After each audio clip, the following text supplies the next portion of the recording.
My wife threw me out after believing her son's lies. 3 weeks later, she asked if I'd reflected. I gave her divorce papers, and her son lost it. I'm standing in my driveway, watching my clothes fly out of the second-story window, and I still can't process what's happening. My wife, Lauren, is screaming from up there, her face red with a rage I've never seen before, telling me to get out of her house. Just this morning, we were having coffee together. Just this morning, everything was fine. But now, her 17-year-old son, Jake, is standing behind her with this look on his face, this expression I can't quite read. Something between triumph and fake concern. He's putting his hand on her shoulder like he's comforting her, but his eyes meet mine for just a second, and I swear I see a smirk. Let me back up and explain how I got to this nightmare moment.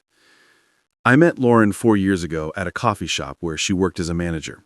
She was this beautiful, kind widow who'd lost her husband to cancer 3 years prior. Jake was 13 then, a quiet kid who seemed lost without his father. Hey viewers, before we move on to the video, please make sure to subscribe to the channel and hit the like button if you want to see more stories like this. I fell for Lauren hard and fast. We dated for 8 months before I proposed, and she said yes with tears in her eyes. I promised her and Jake that I'd never try to replace his father, but I'd be there for both of them, always. The first 2 years were honestly great. Jake was distant with me, sure, but I understood. I never pushed, never demanded he call me dad or anything like that. I helped him with homework when he asked, drove him to his friends' houses, paid for his phone and clothes. I bought us a bigger house so he could have his own space. Lauren was happy, we were happy, and I thought Jake was adjusting. But looking back now, I can see when things started to shift, when the poison started dripping. About 8 or 9 months ago, Jake started making these little comments to his mother. I'd hear them sometimes when I walked into a room. Little things that sounded sweet on the surface, but had this edge to them. He'd tell her how beautiful she was, how she could be a model, how she deserved someone who treated her like a queen. I thought it was just a kid complimenting his mom.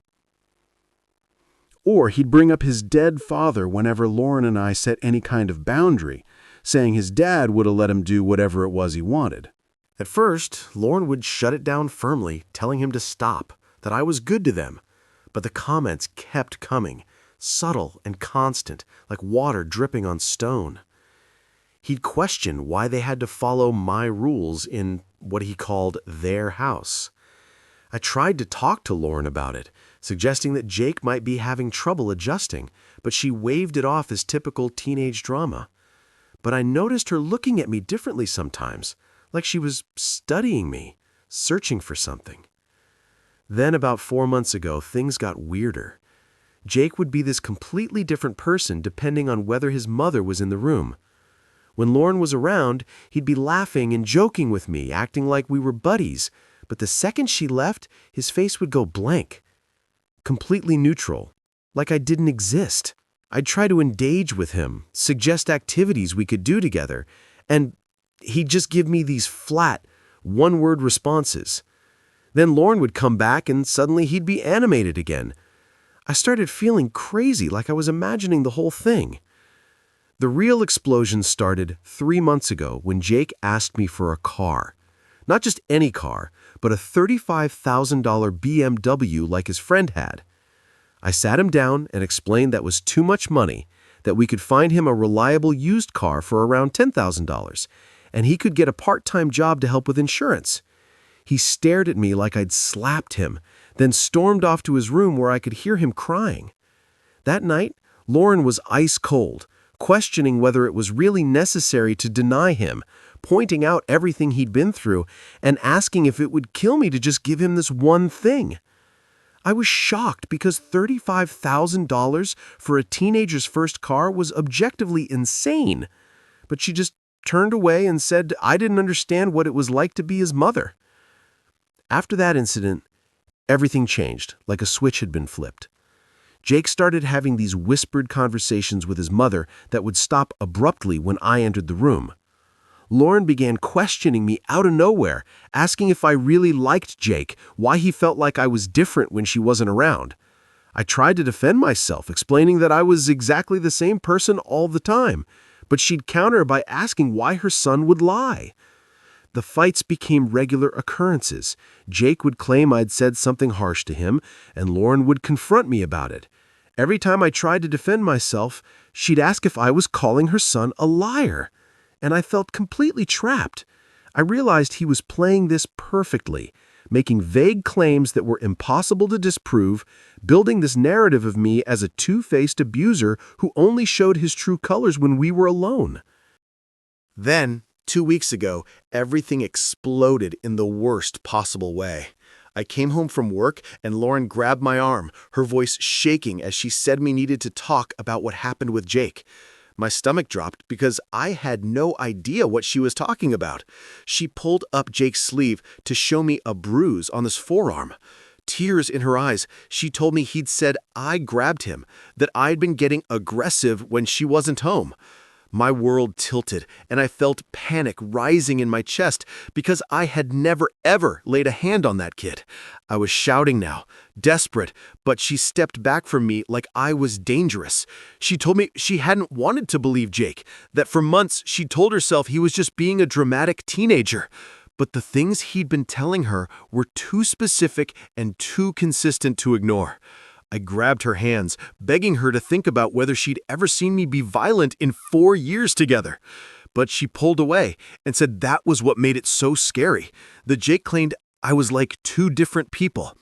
That's when I saw Jake watching from the stairs, and for just a split second, his expression was completely neutral, almost curious, like he was watching a science experiment to see how it would turn out. Then he saw me looking, and his face instantly crumbled into fear. He ran down the stairs, calling for his mom, saying he'd heard yelling and begging her not to let me hurt her. That performance was what broke Lauren completely. She told me to pack a bag and leave, that until she could figure things out and make sure her son was safe, I needed to get out. I packed with shaking hands, my mind reeling, trying to understand how my marriage had just imploded. As I loaded my car, I looked up one more time and saw them in the window. Jake had his arm around his mother, comforting her like the devoted son. But when he thought I couldn't see his face clearly, he was looking down at his phone and smiling. That's when I knew with absolute certainty. This wasn't a misunderstanding or a kid acting out. This was calculated and planned. And as I drove to my brother's house with my entire life in trash bags in my back seat, one question kept repeating in my mind like a hammer. How long had this 17-year-old kid been planning to destroy my marriage? And more importantly, why? I spent the first week at my brother's house in complete shock. Barely eating, barely sleeping, just replaying everything in my mind over and over. My brother, Dave, kept telling me to fight back, to call Lauren, to make her listen. But what was the point when she'd already decided I was the monster in this story? I must have called her 50 times that first week, and every single call went straight to voicemail. I texted her, begging for a chance to talk, to explain, to show her that something was very wrong with Jake's story, but she never responded. By the second week, the shock started wearing off, and something else took its place. Something cold and analytical. I started thinking about all those little moments over the past months, all those weird interactions that hadn't made sense at the time. Jake's performance on the stairs, that split second of curiosity before he put on his terrified act. It was too smooth, too practiced. That bruise on his arm had appeared at the perfect time, right after our biggest fight about the car, and those whispered conversations with his mother that stopped when I entered rooms. What had he been filling her head with all those months? I realized I needed help. Real, professional help. Because if Jake had been manipulating the situation this whole time, I needed proof. I called a lawyer first. A family law attorney named Patricia Chun, who came highly recommended. She listened to my story without interrupting, taking notes. And when I finished, she looked at me seriously. "Do you own the house?" she asked. I told her yes. I bought it before the marriage with my own money. She nodded and said that was good, that it gave me leverage, but we needed to move quickly on the divorce paperwork if that's what I wanted. I told her I wasn't sure yet, that part of me still hoped Lauren would come to her senses, and she gave me this sad smile. In my experience, when someone chooses to believe the worst about you without evidence, they've already made their choice, she said. That hit me hard, but I knew she was right. Then I hired a private investigator, a guy named Marcus, who specialized in infidelity and fraud cases. I felt ridiculous at first, like I was being paranoid, but I told him everything about Jake's behavior. The manipulation, the lies. Marcus didn't seem surprised at all. He told me he'd seen cases like this before. Kids who manipulated parents during divorces or blended family situations. Teenagers can be incredibly sophisticated manipulators when they want something, he said. Let me look into the finances first, see if there's a money trail, because there usually is. It took Marcus less than a week to find the first bombshell.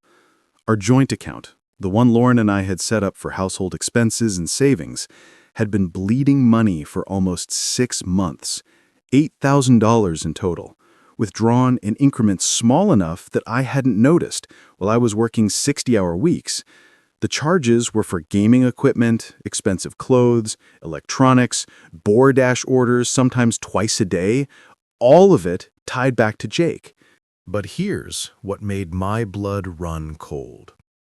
Lauren had to have known. Several of the charges required parental approval, and there were bank statements showing she transferred money from our savings to cover the overdrafts Jake had created. She'd been hiding it from me, covering for him, probably because she knew I'd say no to that kind of frivolous spending. Marcus found something else, too. He pulled our credit report and found that Lauren had applied for a credit card in just her name 2 months ago, right around the time Jake's campaign against me had intensified. She'd maxed it out almost immediately, another $4,000, mostly on stuff for Jake. When Marcus showed me the evidence, I felt like I'd been punched in the stomach. This wasn't just about Jake manipulating his mother. Lauren had been actively deceiving me, too, choosing her son over our marriage and our financial future. But the real gold mine came when Marcus suggested we look into Jake's social media and digital footprint. He had a contact who could access deleted messages and posts, all perfectly legal with the right tools. I gave him the go-ahead, even though it felt invasive, because I needed to know the truth. What we found was devastating. Messages between Jake and his friends going back almost a year, talking about his plan. My mom's starting to doubt him, one message said. Just gotta push a little harder and the old man's gone. In another conversation, Jake literally wrote out his strategy. Mom always believes me when I cry. It's so easy. He told his friend Tyler there were messages about the car, too, about how I was a cheap bastard who didn't understand that Jake deserved nice things. But the worst message, the one that made everything crystal clear, was from 3 weeks ago, right before everything exploded. Almost there, Jake had written. Got the bruise ready. Going to show Mom tonight. This should be the final nail in the coffin. He'd planned a bruise. He deliberately hurt himself to frame me. Marcus found a video, too, hidden in Jake's cloud storage, probably recorded by accident. It showed Jake in his bathroom, slamming his own forearm against the edge of the counter, wincing, but doing it again and again until a dark bruise formed. This better work, he muttered to himself in the video. I sat there, watching this 17-year-old kid abuse himself to destroy my marriage, and I felt physically sick. Why would someone do this? What had I done to deserve this level of calculated cruelty? Then Marcus showed me the final piece of the puzzle. Messages between Jake and his best friend about their plan for after the divorce. Once they split, Mom will want to leave this boring town, Jake wrote. She'll sell the house and we can finally move to the city where everything actually happens. Plus, without him around, she'll have more money to spend on me. It was all about money and location. Jake wanted a different life, a more exciting life in the city where his friends had moved, and I was the obstacle. The house was in my name, so Lauren couldn't sell it while we were married. But if we divorced, Jake figured she'd want a fresh start somewhere else, and he'd finally get what he wanted. I had everything. The financial fraud, the manipulative messages, the video of him creating the bruise, all of it. Patricia Chun looked over everything and told me this was more than enough for a divorce with a very favorable settlement. But she warned me that exposing Jake's manipulation might damage my relationship with Lauren permanently. I almost laughed. What relationship? The woman had thrown me out based on lies without even giving me a chance to defend myself. That night, 3 weeks after she'd kicked me out, I finally got a text from Lauren. "Have you had time to think about your behavior?" it read. "Jake says he's willing to give you another chance if you apologize to him and commit to doing better. We can talk about you coming home if you've really reflected on what you've done." I stared at that message for a long time. She wasn't asking if I was okay. She wasn't apologizing for not hearing my side. She was demanding I apologize to the kid who'd orchestrated this entire nightmare. I texted back just 4 words. "Come over tomorrow, 3 p.m. She responded immediately. "Does this mean you're ready to make things right?" I didn't answer. Instead, I spent the rest of the night organizing all the evidence into a folder, printing out the messages, the bank statements, everything.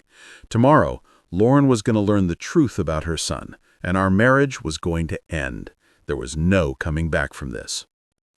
Lauren arrived at the coffee shop at exactly 3 p.m., and I watched her through the window as she parked a car. She looked tired, thinner than I remembered, with dark circles under her eyes that makeup couldn't quite hide. For a moment, I felt a pang of the love I'd had for her, but then I remembered the past 3 weeks of silence, the accusations, the way she'd chosen to believe the... She spotted me at a corner table in the back and made her way over, sliding into the seat across from me with a cautious smile. The coffee shop was busy enough that we had privacy, but not so empty that we were alone, and I positioned myself so I could see the parking lot through the window. She started talking almost immediately about how she and Jake had been discussing things, how maybe if I was willing to go to therapy and work on my anger issues, we could find a way forward. I let her talk for about 30 seconds before I held up my hand to stop her and slid a large manila folder across the small table. She looked at it, confused, then back at me with questions in her eyes. I told her to open it, my voice flat and Then she asked why I hadn't made her see, why I hadn't told her, and that question broke something in me. I told her I had tried, that I had begged her to talk to me, but she'd chosen to believe Jake without evidence, without even asking for my side of the story. She'd thrown me out of my own house based on lies. She reached across the table for my hand, but I pulled back, and she said desperately that she was protecting her child, asking what she was supposed to do. "You were supposed to be my wife," I said, my voice rising slightly before I caught myself and remembered where we were. "You were supposed to give me the benefit of the doubt after 4 years of marriage." The words that came next were ones I'd been holding in for 3 weeks. I told her she was supposed to ask questions, demand proof, something, but she didn't, because deep down she'd already chosen Jake over me. The truth hung in the air between us, painful and undeniable. She'd made her choice weeks ago. Maybe even months ago when Jake's whispered poison had first started working on her, and I was just the collateral damage. That's when the coffee shop door opened with force, and Jake walked in.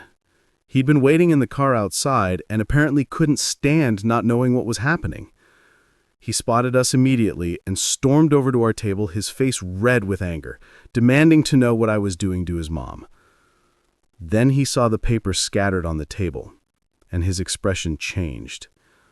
For just a second, I saw real fear, before he tried to recover and tell his mother that whatever I was saying was a lie, that I was trying to turn her against him. I picked up my phone and turned the screen toward him, showing him his own video of creating the bruise. His face went through a series of emotions in rapid succession: shock, panic, then finally settling on anger. He said loudly that I'd gone through his stuff, that I had no right, and people in the coffee shop were starting to look at us. I kept my voice calm and told him he'd framed me for abuse, so I had every right. Lauren was staring at her son like she'd never seen him before, her voice breaking as she begged him to tell her it wasn't real, that he didn't do this. And that's when Jake's mask finally came off completely. "So what if I did?" he said, his voice getting louder and drawing more attention. "He said she was miserable with me anyway, that I was boring and cheap and not his dad, and that they should have left this stupid town a year ago." Lauren gasped like she'd been physically struck, her eyes darting around at the other customers who were now openly staring. Jake kept going, seemingly not caring about the audience, saying he did what he had to do because all his friends had moved to the city, and he was stuck here because of me. He told his mother she deserved better than this boring life, that they both did, and once she divorced me and sold the house, they could finally have a real life. I interrupted quietly to remind him that it was my house, and Lauren couldn't sell it. His face went even redder, and he started talking about lawsuits and how his friend's mom had gotten half of everything in her divorce. That's when I saw the moment Lauren finally understood what her son had become. Right there in the middle of a crowded coffee shop. She whispered that he destroyed her marriage for money and a change of location, that he'd made her believe her husband was abusing him so they could move to be near his friends. Jake tried to backtrack, suddenly aware of all the people watching, stammering that it wasn't like that he just wanted them to be happy together. I cut through all of it and told them both the reality of their situation. I explained firmly, but quietly, that they had 30 days to find a place, as stated in the divorce papers, and after that, I was taking back my house. Lauren looked at me with such devastation in her eyes and begged for time to process this, to fix what had been broken. But I was done. I told her there was nothing to fix, that she'd chosen to believe I was a monster without evidence, that she'd let her son manipulate her for months and never once questioned it. Even now, knowing the truth, she was asking me for another chance. But the painful reality was that she'd never given me a first chance. She broke down completely, sobbing into her hands, while Jake stood there with his arms crossed, looking defiant and angry, even though his entire scheme had collapsed around him. I watched them, this mother and son who destroyed my trust and my marriage, and felt nothing but emptiness where love used to be. I stood up from the table, gathered my copy of the divorce papers, and told them I was leaving. I repeated that they had 30 days to move out of my house. Lauren tried to grab my arm, but I pulled away gently and walked toward the exit. Behind me, I could hear Lauren's sobs and Jake starting to argue with her, his voice rising again as he probably tried to spin this somehow.